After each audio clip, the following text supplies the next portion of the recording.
Hello, my wonderful, beautiful friends, guys. Welcome back to entitled people, where people believe they can do what they want, when they want, because they're special. And in today's episode, entitled Karens are learning that there's consequences to their entitled behavior. That's right, people are learning lessons in this one. And the stories are so satisfying. Guys, you know the deal. Don't shake your heads too hard. Hit subscribe if you're not subscribed. And as always, you can send or link your post to this email right here. Let's dive in. A few years back, my husband and I moved into a new house.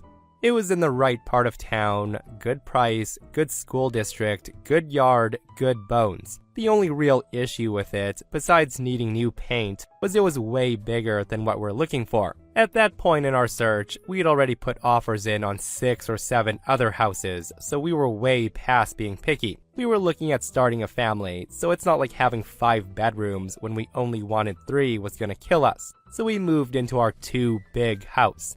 I got pregnant a few months later and lost the baby a couple of months after that. It was pretty devastating, physically and emotionally, so we chose to wait a bit before trying again. That summer, we went to a Meet Your Neighbors kind of event, hosted just down the road. We brought cookies, put some faces to names, and we were generally socializing when a couple came up to me and my husband, and she asked, "Oh, are you the ones who moved into this address, that massive house?" I responded, yes, we were. And then they said something along the lines of, well, that house is way too big for you. I hate when people buy homes that are that size when it's just the 2 of you. Where are all your kids? We need more kids around here. We probably would have bought that house if it was on the market when we were looking. We could really use the extra space. We have 3 boys and they bounce off the walls. Hearing her say that, I chose to say something like, oh, we just haven't gotten to that point yet, and politely changed the subject to their kids. No big deal. Later, as my husband and I were grabbing our empty cookie tray and leaving, the Karen shouts across the gathering to us to again remind us that our house was really too big for only 2 people.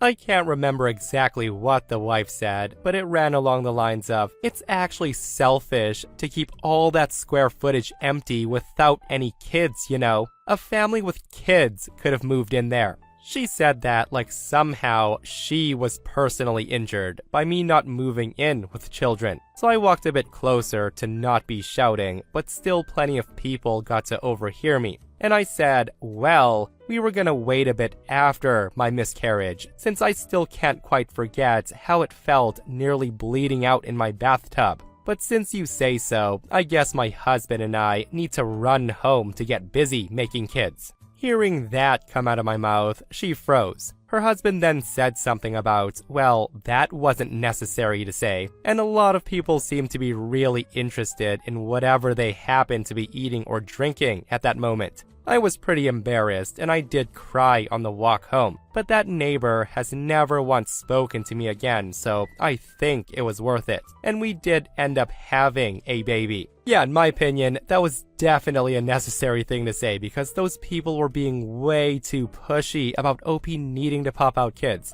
And seriously, this is why you never say anything about having kids to anyone because you never know who's going through what. I'm just glad OP put her on the spot and left her speechless. And guys, for the husband to act appalled and make that comment when OP fired back, the audacity, right? I think OP handled it perfectly. And hey, others might not have been so kind, all I'm saying. And guys, if you enjoyed that post, this next post, OP traumatizes their entitled Karen neighbor. Listen to this one. So this happened years ago. Me and my wife rented a small, single-room flat on the top floor of an old townhouse. It was a nice arrangement for a young couple, except for the lady living below us. She was a real thorn in our side. We immediately started off on the wrong foot because barely a week after we moved in, she knocks on our door to inform us that our toilet is leaking through her ceiling. The woman dragged us into her apartment to show us the wet ceiling. Now, she was always polite, a seemingly nice lady in her 50s, but somehow full of vitriol. This was a serious problem, and the owners were out of town, so we apologized and we arranged a plumber immediately to prevent any further damage. The plumber had to break our bathroom floor to check, and there was no leak anywhere. The building manager years later candidly told us that she does this with every new tenant, maybe to establish some kind of dominance or to collect insurance, who knows. After that, she frequently stops us to complain about everything. She would stop me and say things like, "You're stomping too loud. You hammered all day. I could hear you taking a shower at 2 a.m. Why?" She also liked to complain about the other residents. She would say stuff like, "Hey, so over there, that person's selling drugs, you know." At one time, we had a friend over, and she knocked to check if I was home to see if my wife was cheating on me. The woman was a general menace for 2 years, even though we kept the conversations polite and jovial at all times. The only thing she didn't complain about was our cat. Instead, she creepily insisted that our totally indoor and neutered female cat is the bride-to-be for her male cat that roamed the halls all the time. At one time, she stopped me in front of our door, and yes, she just happened to climb the stairs there. And she starts explaining something and casually asked where I was born. And yes, the woman was racist too, although never directly against us. That's when I noticed that she wasn't interested in the answer at the very least, and a plan was formed. I started to tell her everything about me in excruciating detail. Where I was from, how I was born, saying I was a miracle baby, you know, what happened to me when I was 3, and how I felt during historic events in my childhood. I said that all in a happy and confident tone, like we're good friends or something. It was just a torrent of boring, personal details and good vibes. During my conversation with her, I noticed that she took a step down the stairs. I took a step down too. She wanted to interrupt, and I start another tangent. When we reached the landing on the stairs, I positioned myself right in front of her. I kept her for almost an hour listening to my stories, and when I ran out of stories, I started to make up stuff on the spot. When I let her go, we'd already inched to her apartment door. That's when I assure her that this conversation was so great that she can expect more riveting tales from me in the future. The next time we met in the hallway, I went out of my way to look happy, and I jogged over to her to chat, but sadly, she said she had urgent grocery shopping to do. The next time, my face lit up as I saw her, and I waved. And the moment she saw me, she just fled back into her home. My plan was a glorious success. I scared her away with kindness and boredom for good. And the funny thing is, she never really bothered us after that, because she never risked another story hour with me. We lived there for a couple of years after that, and we even got our poor cat out of her arranged marriage. You know, I've always said that sometimes you gotta out-Karen a Karen by acting more psycho to win, but I guess winning with kindness and boring the crap out of them works too. Well, frickin' played OP, because I can't imagine a lot of people would be willing to put that much time into a nasty neighbor. So a couple of years ago, I went on a trip with my family. I have 2 younger sisters, who were 1 and 3 at the time.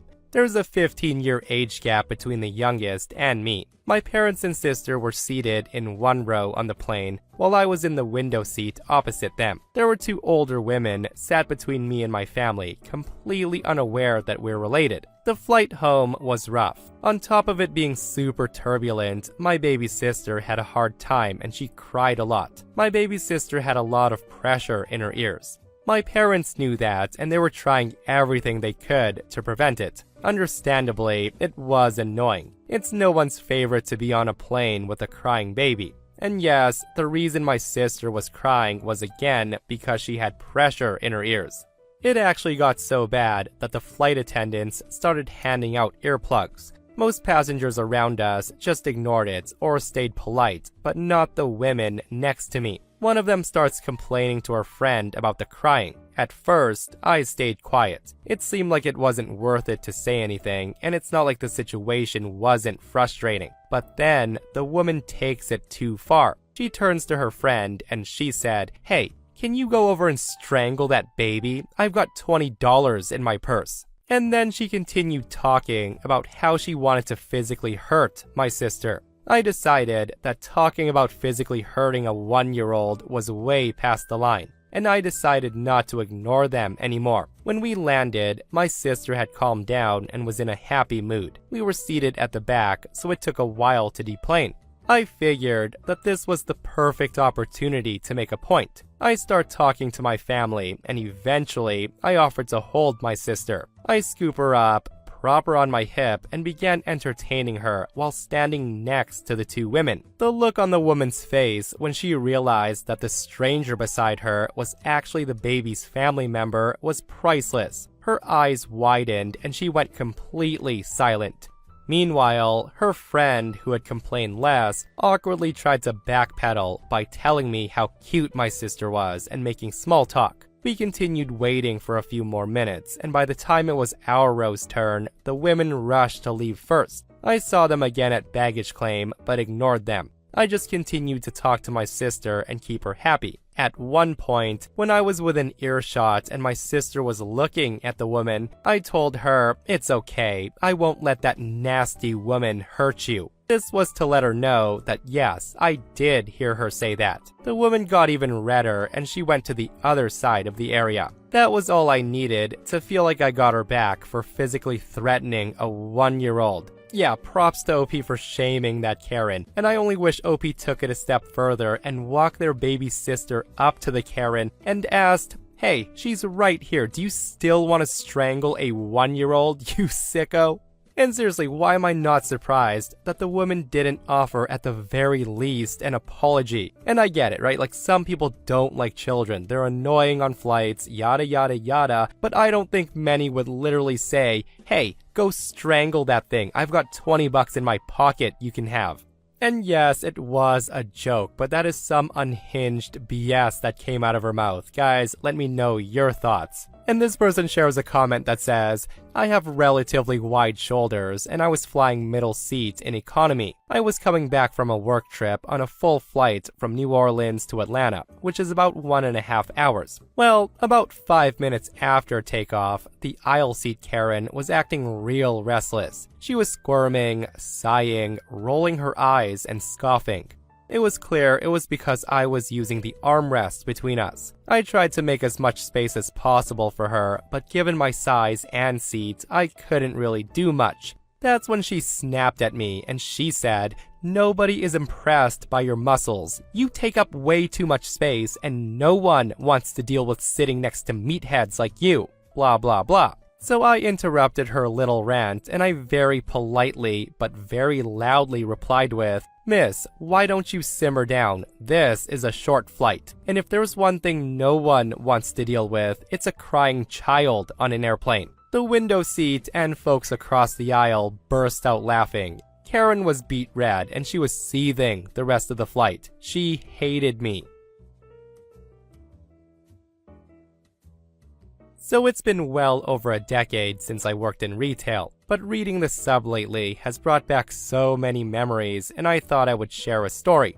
I used to work in a store that sold entertainment-related stuff, and this story took place the day after the launch of the new Nintendo console at the time. Our store had guaranteed that if you pre-ordered the console by a certain date, then you would get one. If you had not pre-ordered, then it was first come, first served for the remaining stock. No one was able to place an order or reserve one after the release day, as we couldn't guarantee when we'd get stock back in. So that said, the day after the release, we had just opened. I was standing by the entrance of the door to greet customers when this big, angry-looking guy comes charging through the door straight up to me. The guy screams at me and says, "Hey, do you have any new Nintendos in stock?" I respond, "Hi, I'm sorry, we sold out of the stock we had yesterday." On hearing this, the customer stomps his foot and slams his shopping bag against his side. And at that point, I knew drama was about to unfold. The customer says, "Right,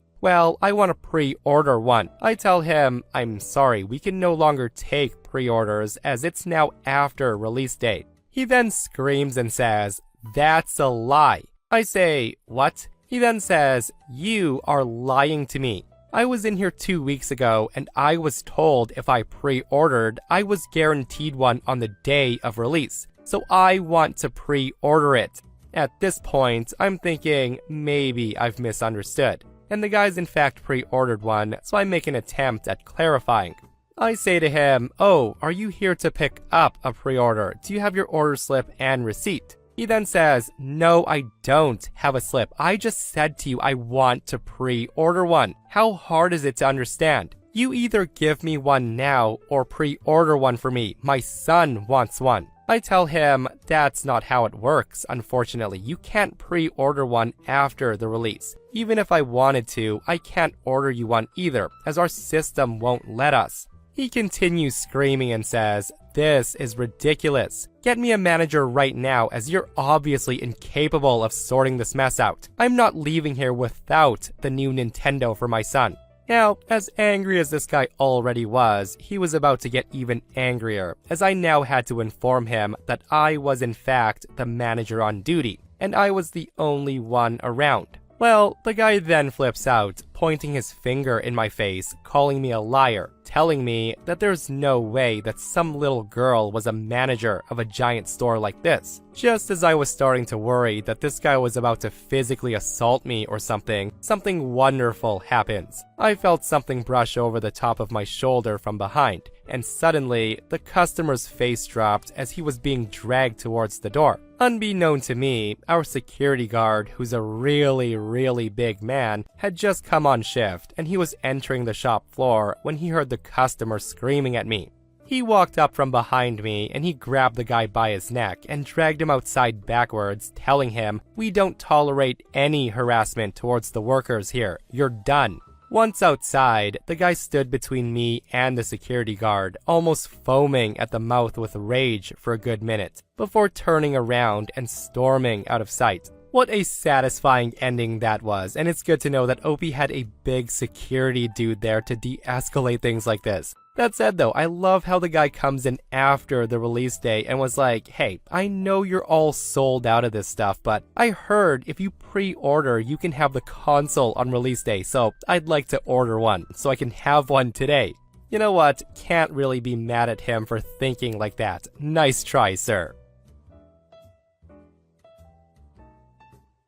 I'm a 24-year-old female, and I had one of my great aunts stay with my parents and I for a week last year. And let me tell you, it was pretty much hell, as she's very much your stereotypical old Karen. She's always right, and anyone younger than her is always wrong, and trying to educate her is disrespect. So that said, for context, I'm allergic to a protein chain in cow's milk that gets broken when the milk is heated above a certain temperature or has things added to it. All you need to know for this story is straight milk makes me sick, and I drink the lactose-free version. So one morning, during my Aunt Karen's stay, I'm sitting there with my cereal when she notices that I'm using a different bottle of milk to my parents. So she asks, and I explain. And my dad, ever so helpful but with terrible timing, chimes in that it's about $1 more expensive than regular milk, but it's worth every cent for me to be healthy. And so that's when my aunt starts up. She goes on and on how that was far too expensive for milk, and there's no such thing as lactose intolerance, as everyone she knows who's lactose intolerant still indulges in dairy. She kept going on and on, saying God designed us to drink milk, and you're just being trendy like all the other young people and their ridiculous social media fads. Now, this woman's been harassing me about every little thing since she arrived. When are you getting a boyfriend? You're getting old. You need to have babies if you want a lifetime of purpose. Why on earth would you cut your beautiful hair so short? So me, being the petty little bean I am, puts down my bottle of lactose-free milk, and I grab the regular stuff. I then pour a good amount on my cereal and chow down. Well, not even 5 minutes later, I feel it, that churning in my stomach. My mom must have seen my face go pale because she shoots me a "you didn't" look. By the 10-minute mark, my breakfast makes a rapid reappearance, splattering all over the breakfast table and my aunt. As my mom whisks me away to the bathroom, I could hear my aunt ask if I was okay, and did I need to go to the hospital, did I have a stomach bug? Like it was genuine concern for once. All I heard was my dad's absolute deadpan reply. My dad says to her, "Do you still think she's just being trendy?" The post ends right there, guys, but listen, props to OP for taking it to that level. Like, what a lovely way to teach Aunt Karen a lesson, and OP literally showed her. The move was perfect, and OP's dad's reply was also perfect. With that said though, like when somebody says they're lactose intolerant or have an allergy, like just believe them. Like even if they're lying for some weird reason, it's not worth fighting about, and the consequences of triggering an allergy can be devastating. I just don't understand why some people don't get this. But hopefully Aunt Karen learned a lesson. I'm a 30-year-old female and I'm a hobbyist. And as such, I order additions to my collection that are delivered via post or courier. Now, my entitled neighbor, a 28-year-old female, moved into her house roughly 3 months ago with her 9-year-old son. I was close friends with the people who lived there previously, and I had them listed as a trusted neighbor to deliver packages to if I'm not home. Since she moved in, I've changed that with the post services, but unfortunately, there's a few of the delivery people who've not had the information. Sadly, I've had a few parcels delivered to the entitled neighbor, and when I've gone to collect my parcels, she's denied knowledge, or she's given me an already opened package and used the excuse that her son opened it on accident. So last week, I had a package coming with several special and expensive additions to add to my collection, and I decided to work from home to make sure I received my package. I start work at my usual time of 9 a.m., having double-checked that my doorbell was set to its loudest setting, and then got on with my work. Now, I do have a tendency to get absorbed into my work, so by the time I realized that, it was 12:30 and my package was supposed to have been delivered before then. I started to worry. The first thing I did was check my emails to see if I'd been notified of a delay. My heart sank when I saw the message saying that my package had been delivered to my selected neighbor. I left my house and went straight to my neighbor's house to knock on her door. When she opened the door, she gave me a look that said that she was definitely not happy to see me. I start by saying, "Hi, Karen, I've had a notification that my package was delivered here. Please, may I have my package?" The woman then says, "There's nothing here." I then tell her I was emailed by the courier service that they delivered to your address. At this point, I could see that she was obviously getting angry. She says to me, "I just effing told you there's nothing here for you." I start telling her, "Please, can you..." And before I could finish my sentence, she slams the door in my face. I was obviously annoyed, and I knocked on her door again and waited, but she completely ignored me for at least 10 minutes. Feeling frustrated, I went back home, and I called the courier service. I wanted the delivery person to come back to make sure I got my package back. I was on hold for quite a while before finally I got through to someone. Just as I was telling the service operator what was happening, my doorbell rang several times, and then there was repeatedly loud banging coming from my front door, followed by the doorbell again. I asked the operator to hold on for a moment while I checked who was at my door. I opened the door, and there was Karen red-faced and with her son who was crying. She screams at me and says, "There's an effing huge spider loose in my house because of you, you effing idiot." And yes, I collect tarantulas, true spiders, and lots of other inverts. At first, I was scared that Karen had harmed one of my new tarantulas, but I couldn't keep the sarcasm out of my voice. I said, "Oh, so you did get my package after all." The woman loses it and she says, "Yes, now there's a huge effing spider in my house somewhere. You need to come get it out of my house, now." I just tell her, "One moment." I then close my door and talk to the operator who heard everything. Since I'd already told them what was in the package, they were laughing down the phone. I told them I'd have to go rescue my spider from my crazy Karen neighbor. I grabbed a catch cup and paintbrush from my spider room, and I opened my front door again, and Karen was still standing there looking furious.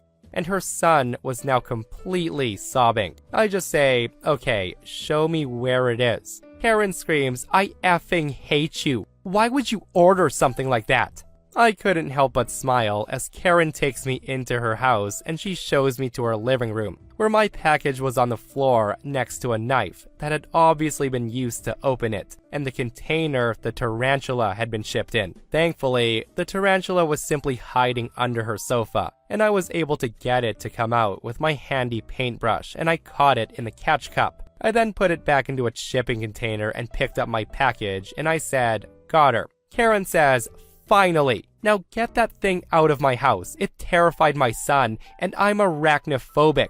Don't you effing dare order any more of those things. That's when I argue back and say, excuse me? You're the one that opened a package that was mine, even after I came to collect it. At that, Karen looked shocked. She then said, well, you know my son likes to open packages, and I thought it was another one of those gadgets you get. He loves to play with them. I just laughed, as she obviously hadn't realized that she had just admitted to stealing my previous packages. And for your information, I work for a company that sends me product prototypes. I then say, so you have been stealing from me. I swear, if you ever open one of my packages again, I'm getting the police involved and having you charged with theft. Before she could say anything else, I just pushed past her and went back home. Thankfully, the tarantula was unharmed and was happily settled into her new enclosure. Since then, I've contacted every courier service in my area and demanded that they never leave anything at her address again. There has been one incident where a package from work was delivered to her, but as soon as I knocked on her door, she just handed me the unopened box and she closed the door in my face. So the moral of the story is don't open someone else's package. It might just contain giant spiders. The audacity of some people never ceases to amaze me, guys. Like how she got mad at OP